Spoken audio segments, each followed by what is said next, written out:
Armenia's going through its biggest geopolitical orientation since its 1991 independence. As of right now, the 4th and 5th of May, you have dozens of EU leaders. You have Moldova's Maia Sandu, you have the Ukraine's Zelensky, you have NATO's Secretary-General, and you have Canada's Prime Minister, all in Armenia's capital, to attend the first ever EU-Armenia Summit and the European Political Community Summit, all here in the capital.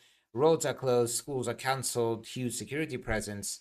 That on one side, but you also have elections in a month on the 7th of June. The current prime minister, who's increasingly authoritarian, who's actually detained over 100 people since June last year, who's persecuted the national church, a 1700-year-old church, trying to rein in their power, has jailed activists, has jailed priests, has jailed political party heads, prime ministers. He stripped them of immunity and jailed them. Pregnant women have been detained as well. Women with children have been detained as well. In short, anyone that criticizes him, that has a capacity to kind of mobilize people or has kind of is a popular figure, is a target for him. So he controls all branches of government. He controls judicial, he controls legislative and the executive. He controls the armed forces, he controls the police and intelligence community. Basically, they're all at his service during the 2018 civil coup, during a period where a lot of people were still grasping what happened. It was euphoria.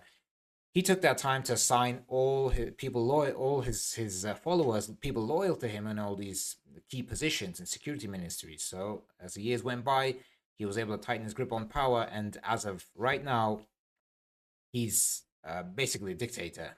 He's now exerting a lot of pressure on all opposition forces.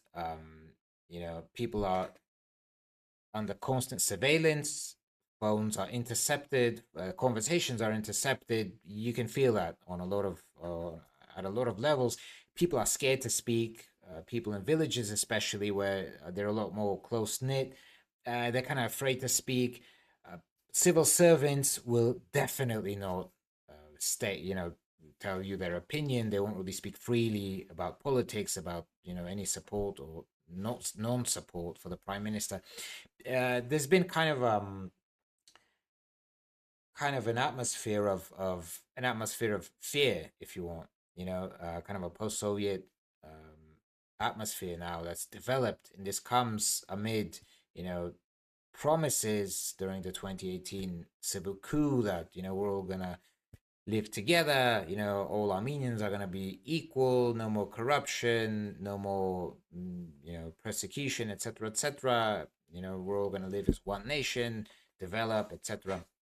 All of that went down the drain actually over the years. So one other interesting aspect here, as the prime minister's rating decreased over the years due to numerous military failures, a really bad economic situation, which sees about 20% of the population living in poverty, a bit over 20. In some areas, it's actually up to 50, including child poverty. For example, in the Shirak province, there's about 50% of child poverty there.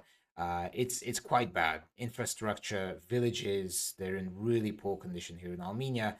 Many people that come, obviously European leaders that come, they're just going to see the capital, a few streets in the capital, and that's all. So to them, it's going to look all perfect.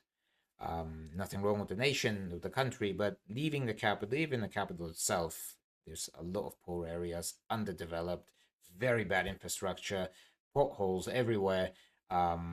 The only paved roads actually were from the airport to the city center, which took probably a couple of weeks to do. That was paved, but that was basically to show the Europeans that, look, you guys, we have good roads and everything. Make sure they don't drive over potholes. International organizations like Freedom House and Reporters Without Borders have actually decreased their rating, the democracy ranking for Armenia.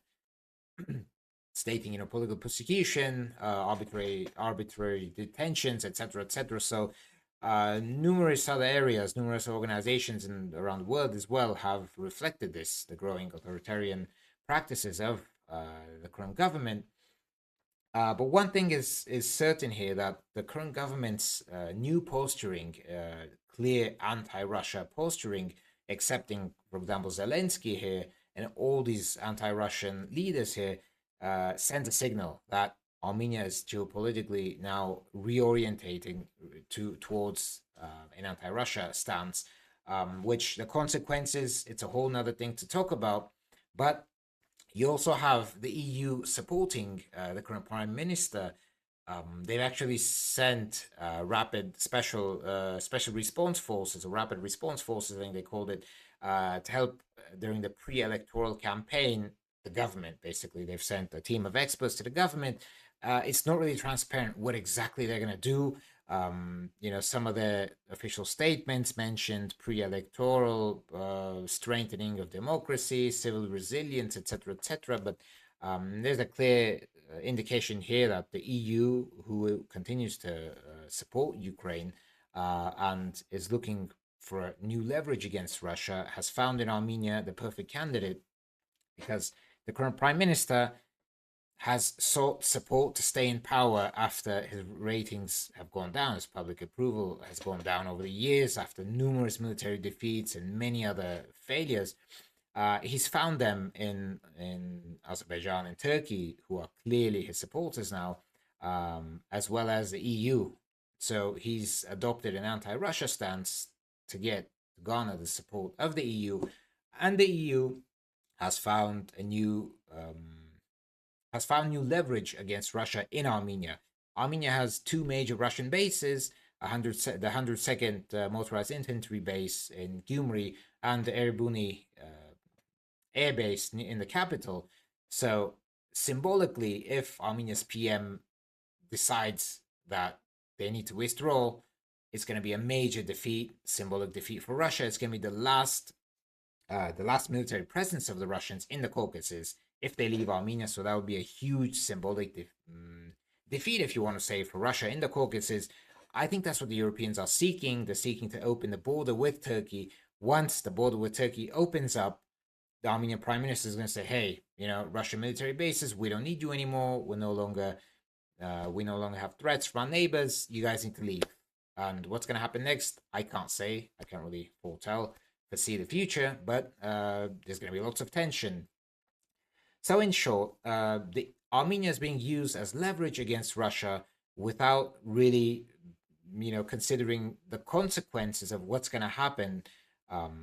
The main part of Armenia's trade is still with Russia, with the Eurasian Customs Union. $1.5 billion dollars are in remittances are sent to Armenia every year, with tens of thousands, maybe even hundreds of thousands of Armenians living in Russia, working there to send money back to their families because the situation in the country is so bad. You have that. You have, besides the cultural, economic ties, the main market for Armenia, it tends to be Russia for a lot of its produce, vegetables, cognac, a lot of other things as well. So Armenia is an important market because it has 150 million people.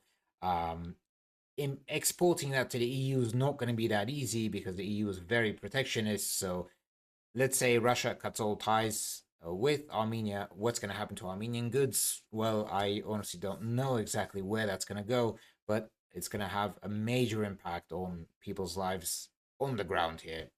So basically, that seems like the EU is looking to continue to expand. Now in the Caucasus against Russia as leverage, using Armenia's prime minister, supporting him all the way during his pre-electoral campaign, despite authoritarian practices, jailing of political opponents, and just clear violations of human rights. Several people have died. Around 5-6 people have died in mysterious circumstances during Pashinyan's presidency or rule, let's say, over the past 8 years. People that have been detained for different reasons. That's also on the count. That also has to be taken into consideration.